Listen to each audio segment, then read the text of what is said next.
Hello दोस्तों, नमस्कार। मेरा नाम है रोहित कुमार। आपका स्वागत है हमारे यूट्यूब चैनल पे। कक्षा 11 के लिए मैथमेटिक्स हम यहाँ पे पढ़ा रहे थे और एनसीईआरटी की किताब से जो भी इसका एनसीईआरटी बुक में होगा वो सारी चीज़ें दिखा रहे थे। और समुच्चय यानी कि पहला चैप्टर चल रहा था। पहली प्रश्नावली 1.1 हमने पढ़ा दी थी और अभी दूसरी प्रश्नावली यानी कि 1.2 को लेकर के आए हैं। ये समुच्चय से ही संबंधित है। तो चलिए अब प्रारंभ करते हैं आज की इस प्रश्नावली का। और दोस्तों, पिछली प्रश्नावली में हमने 1.1 को देखा था। अभी यहाँ पे हमारे पास एनसीईआरटी की किताब से संबंधित जो एनसीईआरटी फोल्डर या अध्ययन की किताब है हमारे पास, यहाँ पे एनसीईआरटी फोल्डर में आपको मिल जाएगी सारी चीज़ें। तो जिनके पास एनसीईआरटी की है, राजीव की है, सबके लिए यही सेम चीज़ रहेगा। तो प्रश्नावली की शुरुआत करते हैं इसके पहले प्रश्न के साथ। यहाँ पे दिया गया है, निम्नलिखित में से कौन से रिक्त समुच्चय के उदाहरण हैं। अब रिक्त समुच्चय क्या है, इसको समझने के लिए पहले हमें समुच्चय के प्रकार को समझना पड़ेगा। तो चलिए पहले प्रकार को समझ लेते हैं। तो दोस्तों, समुच्चय के प्रकार की शुरुआत होती है रिक्त समुच्चय से। पहला समुच्चय समुच्चय का जो पहला प्रकार होता है ये रिक्त समुच्चय होता है। अब रिक्त समुच्चय में आपको नाम से ही पता चलता है, रिक्त मतलब खाली जगह, खाली मतलब कुछ नहीं हो। तो ऐसा समुच्चय जिसमें अवयवों की संख्या कुछ नहीं हो, खाली हो, एक भी अवयव उसमें ना मिलते हो, तो उसे रिक्त समुच्चय कहते हैं। जैसे उड़ने वाले घोड़ों का समुच्चय, ऐसे घोड़े जो उड़ते हो, तो उड़ने वाले घोड़े होते ही नहीं है, तो कुछ नहीं होगा। तो रिक्त समुच्चय को ऐसे ही मझले ब्रैकेट में खाली इसे छोड़ दिया जाता है, कुछ नहीं बनाया जाता है। या फिर ऐसे बना दिया जाता है, फाई बना दिया जाता है। फाई को भी रिक्त समुच्चय कहेगा। या तो आपको इसका प्रयोग करना है या तो इसका प्रयोग करना है, ये रिक्त समुच्चय को दर्शाता है। तो रिक्त समुच्चय में आपको समझ लिया। देखिए शब्दों का प्रयोग तो इसको और भी बहुत सारे उदाहरण मिल जाएंगे। अभी सवालों की पूरी भरमार ही है, जैसे कि आपको प्रश्नावली में देखने को मिला कि इनमें से कौन सा रिक्त समुच्चय है, कौन सा एकल समुच्चय भी मिलेगा, ये सारे सवाल मिलेंगे। तो रिक्त समुच्चय ऐसा समुच्चय समझिए जिसमें कोई भी अवयव न मिल पाता हो। अब आ जाता है दूसरा, जो होता है एकल समुच्चय। एकल समुच्चय, अब नाम से ही पता चल रहा है कि एक ही अवयव मिल जाए तो उसको एकल समुच्चय कहते हैं। अब कोष्टक के अंदर कोई एक गिनती आ जाए तो ये होगा एकल समुच्चय। अगर आपको हमने दे दिया कि ऐसे 2 हो गई, 2 क्या है, एकमात्र सम अभाज्य संख्या है। अभाज्य संख्या केवल सम है। ऐसे पूछ लिया जाए कि ऐसी संख्या जो सम अभाज्य हो, तो इसकी बात की जाए तो यही अकेले है, ठीक है, सम अभाज्य संख्या। तो एक जहां पे एक अवयव दिखाई दे उसको एकल समुच्चय कहेंगे। बस इतना सिंपल सा काम है वहां पे। तीसरा जो प्रकार मिलेगा आपको, वो मिलेगा परिमित समुच्चय का। अब यहाँ पे आपको नाम को याद रखना है कि नाम के आधार पर ही सारी चीजें रहते हैं, नाम में ही सब कुछ रहता है। तो परिमित समुच्चय मतलब, परिमित मतलब निश्चित हो। ऐसा समुच्चय जिसमें अवयवों की संख्या निश्चित हो, ठीक है, 1 2 3 4 5 6 7 कुछ भी संख्या हो पर वो निश्चित हो, आपको यहाँ पे लिखते बने उसको, तो इसको कहा जाएगा परिमित समुच्चय। बस इतना सिंपल सा डेफिनेशन है। और आगे है अपरिमित समुच्चय। ऐसा समुच्चय जिसमें जो अवयवों की संख्या वो निश्चित ही ना, मतलब ये आगे की ओर चलता चला जाए, आगे की ओर खत्म होता ही ना रहे, तो इसको कहेंगे अपरिमित समुच्चय। जैसे प्राकृतिक संख्याओं का समुच्चय आप लेंगे ना, देखिए प्राकृतिक संख्या n से दिखाया जाता है। n क्या होता है, नेचुरल नंबर्स, यानी प्राकृतिक संख्याओं के समुच्चय को n से दिखाया जाता है। तब इसमें 1 2 3 ऐसे लिखते चले जाएंगे, आप कब तक लिखेंगे, अब खत्म ही नहीं होगा, प्राकृतिक संख्या खत्म ही नहीं होती है। तो ये अपरिमित समुच्चय हो गया। अब बात करेंगे जो 5वां प्रकार है, वो है समान समुच्चय। अब समान समुच्चय में हम देखिए, समान की क्या होता है, तुलना करने के बाद समझ में आती है। आप समान किसी, जैसे ये पेन किसके समान है, अभी हमारे पास कोई और पेन तो है ही नहीं, अब कॉपी के समान तो हम कह नहीं सकते पेन को। तो जब तक 2 लोग नहीं होंगे तब तक आप समान किसी को कह नहीं सकते, मतलब बराबर किसी को कह नहीं सकते। तो एक अवयव ए है, उसमें क्या है, 1 2 3 है। एक दूसरा अवयव, एक दूसरा सेट यानी समुच्चय बी है, उसके अवयव क्या है, 1 2 3 है, यानी सेम टू सेम हो। तो ऐसे में समान समुच्चय कहलाते हैं और a बराबर b ऐसे लिखा जाता है, ठीक है। ये समान समुच्चय हो गया। जो अगला प्रकार मिलता है, 6वां प्रकार, वो होता है समतुल्य समुच्चय का। तो ऐसे समुच्चय, ऐसे दो समुच्चय जिसमें क्या है अवयवों की संख्या बराबर हो। जैसे कोई समुच्चय हमने ए ले लिया, अब इसमें आपको 1 2 3 मिल गया, ठीक है। अब कोई दूसरा अवयव सी ले लेते, दूसरा सेट सी ले लेते हैं, इसमें 4 5 6 मिल जाता है। इसमें अवयवों की संख्या 3 है, इसमें भी 1 2 3 लोग हैं, तो इसमें भी अवयव संख्या 1 2 3 है। इस वजह से इसको समतुल्य समुच्चय कहा जाएगा।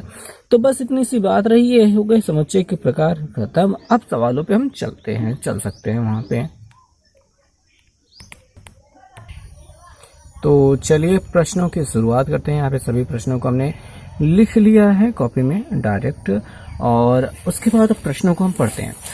तो जैसे कि आपको हमने पहले ही पढ़ के प्रश्न बताया था कि यहाँ पे हमको रिक्त समुच्चयों को जांचना है कि कौन सा रिक्त समुच्चय है चारों में से। तो बारी बारी से हम सवालों को पढ़ेंगे और समझेंगे। दिया क्या है, 2 से भाज्य विषम प्राकृतिक संख्याओं का समुच्चय। अब 2 से भाज्य, 2 से कटने वाली विषम संख्याएं होती हैं ऐसी? 2 से कटने वाली विषम संख्याएं तो नहीं होती हैं, ठीक है। इस वजह से इसमें कोई अवयव नहीं मिलेगा, तो ये रिक्त समुच्चय है, ठीक है। तो यहाँ पे कह देंगे कोई अवयव नहीं है, अतः यह रिक्त समुच्चय है। इसमें आपको लिखना होगा कि कोई ऐसी कोई भी विषम प्राकृतिक संख्या नहीं होती है, नहीं है जो 2 से कट जाए, तो ये क्या होगा, ये विषम, ये रिक्त समुच्चय है। तो ये आपको रिक्त समुच्चय है। कैसे पता चला कि ये शब्द पढ़ने के बाद हमको समझ में आया। दूसरे सवाल जो है, सम अभाज्य संख्याओं का समुच्चय। ऐसी संख्याएं जो सम भी हैं और अभाज्य भी हैं, सम भी हैं और अभाज्य भी हैं। अभी आपको बताया था हमने कि 2 जो होता है वो सम भी होता है और अभाज्य भी होता है, इसके अलावा कोई गिनतियां नहीं होती है। तो ये क्या हो गया, ये एकल हो गया, आपका रिक्त तो हुआ नहीं, तो ये रिक्त समुच्चय नहीं है। अगला जो प्रश्न बनता है, यक्स सच दैट, यक्स एक प्राकृतिक संख्या, यानी यक्स एक क्या है, प्राकृत संख्या है, और यक्स क्या है, 5 से बड़ी है। साथ ही साथ यहाँ पे ये क्या है, 7 से भी बड़ी है, 5 से भी बड़ी हो, और नहीं सॉरी यहाँ पे 5 से छोटी की बात कर रहा है, यहाँ पे 5 से छोटी और 7 से बड़ी हो। अब ऐसे कौन सी गिनती है जो 5 से छोटी हो सकती है और 7 से बड़ी हो सकती है? 7 से बड़ी और 5 से छोटी। देखिए 5 से छोटी गिनतियां तो 1 2 3 4 हो गई भैया, 3 4 हो गई, ये प्राकृतिक की भी बात कर रहा है, तो 5 से छोटी 1 2 3 4 हो गई।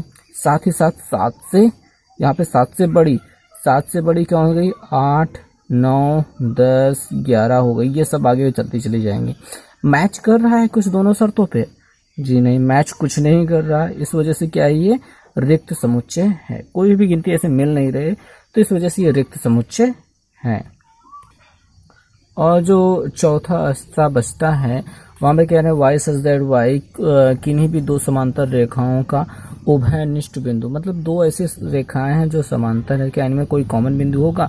कॉमन बिंदु तब होता है जब प्रतिच्छेदी होती है। प्रतिच्छेदी में ऐसा काटते हैं तो एक बिंदु कॉमन होता है, बट समांतर रेखाओं में ऐसा कोई बिंदु कॉमन नहीं होता। तो ये भी क्या, रिक्त समुच्चय है, ऐसा आपको बताना है। तो दोस्तों उम्मीद है आपको समझ में आ रही होगी बातें, और अभी हम दूसरे प्रश्न की शुरुआत करेंगे। लेकिन उससे पहले हम एक चीज़ बता देना चाहते हैं कि हमने लास्ट वीडियो जब बनाया था तो उसमें कमेंट आया था कि सर आप सही से पढ़ा नहीं रहे, मतलब शुरुआत वाली चीज़ें जो बेसिक चीज़ें बतानी चाहिए वो नहीं बता रहे हैं, डायरेक्ट प्रश्नावली बता रहे हैं। तो बट आपको मैं बता दूं कि प्रश्नावली में ऐसे कोई बड़ी चीज़ तो थी नहीं जिसके लिए हमें बहुत मरना कटना चाहिए। जो छोटी सी बातें थी, एक सेट किसे कहते हैं और सेट को लिखने का तरीका। अब जिनको ये नहीं आता है तो भैया जो क्वेश्चन मैंने पढ़ाए हैं बताए उनको रिपीट कीजिए, दोबारा पढ़िए, अब वो समझ में आने लगेगा। बस ये 2 चीज़ें, सिंपल सी चीज़ें, हाँ। और यही 2 चीज़ों में पूरी प्रश्नावली खत्म हो गई। और उसमें आपको नहीं समझ में आ रहा है तो अभी क्या किया जाए, बताइए क्या किया जाए? आप मैथमेटिक्स में कमज़ोर हैं, आपको मैथमेटिक्स नहीं आती, उसके लिए आप मुझे दोषी ठहरा रहे हैं, ये गलत बात है, ठीक है। आपको अपने अच्छे से पढ़ाई करनी चाहिए, ठीक है। थोड़ा सा समय अपने हिसाब से लगाना चाहिए। इतनी सिंपल सी क्वेश्चन में टोटल 6 क्वेश्चन थे, जिसमें से मोस्ट ऑफ द क्वेश्चन मैंने बता दिए थे। लगभग 5 क्वेश्चन तो मैंने अच्छे से बताने की कोशिश की थी, 6वें क्वेश्चन को हमने छोड़ दिया था। और केवल दो चीजें आपको वहां पे सीखनी थी। एक तो समुच्चय किसे कहते हैं, दूसरा समुच्चय को लिखने के प्रकार। एक रोस्टर विधि होती है, दूसरा होती है सारणी विधि, मतलब जिसमें शब्दों को मतलब दो विधियां होती है टोटल। अब दोनों विधियों में आपने देखा कि कैसे कैसे क्या कुछ लिखा जाता है। मैंने कुछ क्वेश्चन आपको बताए। अभी यहाँ पे जो पहला क्वेश्चन हमने हल कराया उसके आधार पर भी ये लगभग वही से सेम चीज होती है। अब वही चीजें यहाँ पे रिपीट हो रही है। दूसरे क्वेश्चन में आप देखेंगे दोनों प्रकार के जो समुच्चय लिखना चाहिए वो दोनों प्रकार से यहाँ पे लिखा गया है। अब वहाँ पे आपको नहीं समझ में आ रहा तो एक बार रिपीट कीजिए भैया, थोड़ा सा ध्यान दीजिए, आएगा सब आएगा। ठीक, जरूरी नहीं है कि मतलब एक बार में ही आ जाए। तो मैथमेटिक्स है, पढ़ाई है, थोड़ा सा तो कॉन्सेंट्रेट करना ही पड़ेगा। वो मैं बात अलग मानता हूँ कि इस पढ़ाई से, यानी कि जो समुच्चय पढ़ने वाला तरीका है, जो भी कुछ है अभी ये पढ़ाई करने का जो अभी तक का जो सरकार द्वारा निर्धारित किया गया सिलेबस, वो बहुत बेकार मुझे लगता है, किसी काम का नहीं है वो मुझे लगता है। ठीक है, बहुत मुश्किल बना दिया गया है, थोड़ा और आसान होना चाहिए था। अभी आसान करने की जद्दोजहद चल रही है। बहुत सारे सिलेबस को हटाया और जोड़ा गया है, तो वो बात की बात है। तो अगर आपको पढ़ना है तो थोड़ा सा ध्यान दीजिए। चलिए ठीक है, मेरे बकवास को बंद करते हैं। दूसरे सवाल पे हम यहाँ पे ध्यान देंगे। कह रहे हैं कि कौन सा परिमित है, कौन सा अपरिमित है। ऐसे समुच्चय को आपको बताना है। परिमित मतलब जैसे मैं आपको अवयव संख्या बड़े आराम से गिनकर लिख सकते हैं। अपरिमित मतलब लिखते चले जाइए, खत्म ही नहीं हो रहा है। तो आपको क्या दिखाई दे रहा है? वर्ष के महीनों का समुच्चय क्या परिमित है कि अपरिमित है? आप ही बताइए। वर्ष के महीनों का समुच्चय परिमित है कि अपरिमित है? भैया 1 2 3 4 टोटल 12 महीने होते हैं, नाम लिख सकते हो ना भैया। तो क्या है, निश्चित है कि नहीं है? मतलब कि परिमित है, निश्चित आप लिख सकते हो ना आराम से। भैया परिमित है। अपरिमित कौन से होते हैं? जिनको आप लिखने में खत्म होना ही नहीं चाहता। जैसे 1 2 3 4 यहाँ पे डॉट डॉट लगा दिया, अब ये खत्म होगा, जो भी आखिरी गिनती लिखना चाहेंगे उसमें एक जोड़ दीजिए, अगली गिनती मिल जाएगी। तो यहाँ पे निश्चित नहीं है, मतलब कि आप लिमिटेड नहीं कर सकते ना, तो ये अपरिमित हो गया। यहाँ पे देखेंगे 1 2 3 से शुरू होकर के 100 तक खत्म हो चुका है, तो ये निश्चित है, मेरे परिमित है। ठीक है, ये परिमित हो गया। अब 100 से बड़े धन पूर्णांकों का समुच्चय, 100 से बड़े धन पूर्णांकों का समुच्चय, ये क्या हो गया? 100 से जितना भी बड़े गिनतियां लेंगे सब के सब मिलते जाएंगे, तो वो अपरिमित हो गया। अब 99 से छोटे अभाज्य पूर्णांकों का समुच्चय, अब ये आप खुद बताइए कि परिमित है कि अपरिमित है, आप खुद सोचिए। ठीक है, और दोस्तों ज़्यादा परेशान होने के बाद भी नहीं है, मैंने आपको थोड़ा सा जिन लोगों को नहीं आता उनको कह दिया, बट ये आप ध्यान रखिएगा, इतना ज़्यादा परेशान होने की ज़रूरत नहीं है और किसी को और को परेशान करने की ज़रूरत नहीं है। थोड़ी सी अच्छी बातें कीजिए और सब कुछ को समझ के चलिए। देखिए, आप कितना भी कुछ हासिल कर लें, अगर आपका मन अंदर से खुश नहीं है तो आप कुछ नहीं पा सकते। अब सुशांत सिंह राजपूत का आप देख ही सकते हैं,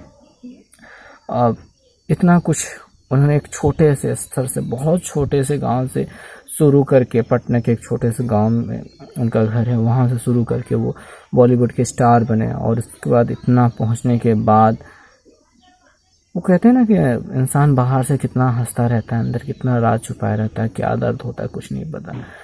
तो उनका चेहरा भी ऐसे ही था, हंसमुख, और अंदर क्या चल रहा था कुछ नहीं पता, क्या हो गया। तो थोड़ा सा हंसना चाहिए और अपनी जो भी फीलिंग्स होनी चाहिए वो बता देनी चाहिए। मैं हमेशा जो भी हमको समझ में आता है मैं बता देता हूँ कि कुछ भी रखा नहीं रहता, और संभाल के थोड़ा सा चलिए। वैसे छुपा तो रहता है पर दिखाना भी ज़रूरी होता है, तो दिखाना और छुपाना बहुत ज़रूरी होता है। किसी ऐसे इंसान को आप अपनी बातें ना बताएं कि वो आपका मजाक उड़ाने लगे, ये भी थोड़ा सा ध्यान देने वाली बात होती है। लेकिन थोड़ा सा सजग बने रहिए, अपने आप को ध्यान देते रहिए, अपने आसपास हंसी खुशी का माहौल बनाए रखिए। अगले प्रश्न को हल करते हैं, थोड़ा आराम से, बहुत प्यार से कीजिएगा। कोई बहुत ज़बरदस्ती नहीं है कि नहीं आएगा तो ये हो जाएगा वो हो जाएगा, कुछ नहीं, आराम से थोड़ा धीरज धर के। ठीक है, तो यहाँ पे दिया गया है निम्नलिखित समुच्चय में से प्रत्येक में बताइए कौन सा परिमित और कौन सा अपरिमित है। अब वही फिर से बात हो गई, कौन सा परिमित है कौन सा अपरिमित है। अब x अक्ष के समांतर रेखाओं का समुच्चय, इसमें बहुत सारी खींची जा सकती हैं, अनंत खींची जा सकती हैं। ठीक है, अपरिमित का मतलब हो गया अनंत, आप ये समझ लीजिए, परिमित का मतलब अनंत से मतलब अनंत नहीं है, अपरिमित का मतलब हो गया अनंत। अब यक्स अक्ष के समांतर, किसी अक्ष के समांतर खींचे मतलब अनंत खींच सकते हो ना, संभावना कितनी है, अनंत की है, तो ये अपरिमित हो गया। अंग्रेजी वर्ड माला में अक्षरों का समुच्चय निश्चित है ना, ये परिमित हो गया। ऐसे इन दोनों में आप ध्यान दीजिए, देख लीजिए। जैसे पृथ्वी पर रहने वाले जानवरों का समुच्चय, अब इनकी संख्या बहुत ज़्यादा दिखती तो है लेकिन वो निश्चित है, मतलब लिमिटेड है, आप गिन सकते हैं, आप गिन नहीं पाएंगे अभी, ठीक है, लेकिन अब निश्चित है, तो ये क्या हो गया, परिमित समुच्चय हो गया। जो अनिश्चित हो मतलब कि अनंत की ओर चली जाए, जैसे मूल बिंदु 0 0 से होकर जाने वाले वृत्तों का समुच्चय, अब इसमें कितने खींच सकते हो, बहुत खींच सकते हो, लिमिट नहीं है, तो यह अपरिमित हो गया। ओके, थोड़ा ध्यान दीजिएगा, ज़्यादा बेहतर है अपने सेहत के साथ दिमागी जो क्षमता है उस पर भी ध्यान दिया जाए और बेहतर तरीके से आप पढ़ाई कीजिए। अब यहाँ पे चौथा जो सवाल है, निम्नलिखित में बताइए कि ए बराबर बी है अथवा नहीं है। अब ए बराबर बी के बारे में आपको बताया था, समान समुच्चय। समान समुच्चय उन्हें कहते हैं जिनके अवयव और क्या होते हैं कि उनकी संख्या बराबर होती है, तो उनको कहा जाता है समान समुच्चय।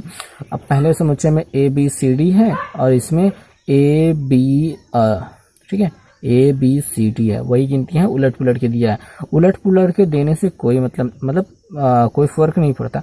और सिंपल सी बात समझिए, अगर ये दोनों ठीक है उलट पुलट के देती है तो क्या फर्क पड़ता है। अब यहाँ पे हूबहू तो कभी देगा ही नहीं, तो आप क्या कहेंगे, उसको बराबर कभी नहीं कहेंगे, मतलब बराबर है ये। ए बी सी डी है, 4 टी है, तो ये बराबर है। और दूसरे प्रश्न पे चलते हैं कि ए बराबर इतना दिया गया है, बी बराबर इतना दिया गया, 4 8 12 16, 4 8 12 तो है ये नहीं है, 12 नहीं है, 12 नहीं है, 18 आ गया, 16 तो है मतलब 12 नहीं है, तो ये बराबर होगा नहीं, बराबर नहीं होगा, ये सम्मित होगा, समान नहीं होगा। ठीक है, अब यहाँ पे क्या दिया है, ए बराबर 2 4 6 8 10 और a such that a x such that x सम धन पूर्णांक और 10 से छोटा या बराबर। अब यहाँ से भी आप निकालेंगे तो इसी के बराबर मिलेगा। 2 4 सम धन पूर्णांक की बात करें तो यही सम धन पूर्णांक है, अब 10 से छोटा या 10 के बराबर, 10 के बराबर तो पहुंचे, यानी दोनों बराबर है ना। लिखने का तरीका अलग अलग है लेकिन दोनों हैं बराबर, तो ये क्या हो गया, ये बराबर वाले हैं। ठीक है, ये हैं। ऐसे ही आप इनको भी खोजिए, समझिए, बहुत सिंपल से क्वेश्चन है, बड़े आराम से मिल जाएगा ये। ठीक है, इसको मैं पढ़ नहीं रहा हूँ, आपको खुद इसमें करना है। आगे चलते हैं। परिमित यहाँ पे सभी चीज़ें मुझे जो बतानी चाहिए थी मैंने बता दी हैं, इसमें कुछ बड़ा नहीं है, बहुत आपको सोचने जैसा कोई बहुत बड़ी चीज़ मिल रही हो। आगे देखें, 5वीं सवाल है, निम्नलिखित में समुच्चय युग्म समान है, कारण से बताइए। यहाँ पे कौन सा समान है, कौन सा समान नहीं है, ये आपको बताना है। वही बात बराबर वाली हिसाब है। ए बराबर 2 3 दिया गया है और यहाँ पे बी बराबर दिया है एक्स दैट एक्स, समीकरण x square plus 5 x plus 6 बराबर 0 का एक का हल है। ठीक है, तो यहाँ से आपको इसको गुणनखंड करना पड़ेगा और हल निकालना पड़ेगा। हल निकालने के बाद इन 2 3 के बराबर अगर ये इसके गुणनखंड मिलते हैं, और जाहिर सी बात है मिलेंगे भी, तो ऐसे में कह देंगे कि यहाँ पे इस एक सेट ए में 2 3 यानी ये 2 और 3 मिल रहे हैं, इसमें भी इनके हल क्या होगा, हल क्या मिलेगा, 2 और 3 ही मिलेगा। तो यहाँ पे कह देंगे कि क्या दोनों बराबर हैं, या फिर हो सकते हैं बराबर ना भी हो, माइनस में गिनतियाँ मिल सकती हैं बड़े। आप ये समझिए कि अगर ये प्लस में मिले तो बराबर हो गए, मगर गिनती देखिए 2 3 6 और 2 3 2 5, ये लगभग गिनती तो बराबर ही है, लेकिन गुणनखंड करने के बाद ही पता चलेगी कि प्लस माइनस वाला है कि नहीं। अगर गिनती प्लस माइनस में हो गए थोड़े से, तो यहाँ पे प्लस प्लस अकेले दिए हैं, तो क्या होगा, वो बराबर तो नहीं होंगे। ठीक है, दूसरे प्रश्न में आएंगे। यहाँ पे एक्स दैट एक्स दिया गया है, शब्द फॉलो के एक अक्षर है। फॉलो में क्या है, एफ और एल ओ डब्ल्यू है, एफ एल ओ डब्ल्यू, बस यही चीज़ मिल रहा है। जो चीज़ डबल ही आया है 2 बार मिल रहा है, उसको हम 2 बार नहीं गिनते, केवल एक बार गिनते हैं। अब यहाँ पे वाई सच दैट वाई शब्द W O L F, wolf माने लोमड़ी का। अब यहाँ पे भी डब्ल्यू ओ एल एफ ही है, अक्षर तो मिल रहे हैं ना। ठीक है, यहाँ पे 2 बार दिया है, लेकिन आपको सेट में बताया था कि उसको एक ही बार पढ़ा जाता है। तो एफ एल ओ डब्ल्यू है, इसमें भी एफ एल ओ डब्ल्यू ही है, तो सेम चीज है, कुछ भी अलग नहीं है। तो ये क्या है, समान समुच्चय है। तो 5वें प्रश्न में आप इसका गुणनखंड करेंगे, अगर मिल रहे हैं तो कहेंगे समान है, नहीं मिल रहे हैं तो समान नहीं है। ओके, और फिर अगले वाले प्रश्न में चलते हैं। 6वां प्रश्न यहाँ पे हमको दिखाई दे रहा है। यहाँ पे पढ़ लेते हैं। दिए गए नीचे दिए गए समुच्चयों में से कौन में से समान समुच्चयों का चयन कीजिए। समान समुच्चयों में देखिए A B C D E F G H सब के सब दिए गए हैं। अब इनमें कौन सा समान है कौन सा समान नहीं है ये अब चेक कर लेते हैं। जैसे हम जांच करेंगे एक कौन समान है 2 4 8 12 कहाँ पे है 2 4 8 देखिए 2 4 8 12 तो इसमें नहीं है 2 4 8 12 कहीं नहीं है तो ये ए के समान कोई नहीं है। बी के 1 2 3 4 1 2 यहाँ पे देखिए 1 2 3 4 मिल जाएगा तो बी डी के बराबर है और किसी के नहीं बराबर है। सी के बराबर कोई नहीं है भाई 14 किसी के पास नहीं है और ई के बराबर -1 + 1 -1 + 1 जी के बराबर है और एफ के बराबर 0 A यहाँ पे 0 1 है नहीं ये बराबर नहीं है। तो जो लोग बराबर है उनको हमने यहाँ पे समान लिख दिया जो बराबर नहीं है उनको समान नहीं लिखा बस इतना सिंपल सी बात हो गई। तो दिखा हमने कि कितना आसान है ये। तो यहाँ पे प्रश्नावली होती है खत्म बहुत ही आसान चैप्टर रहेगा। आगे हम 1.3 को भी हल करेंगे लेकिन वो नेक्स्ट वीडियो में। सो इस वीडियो को देखने के लिए बहुत बहुत धन्यवाद।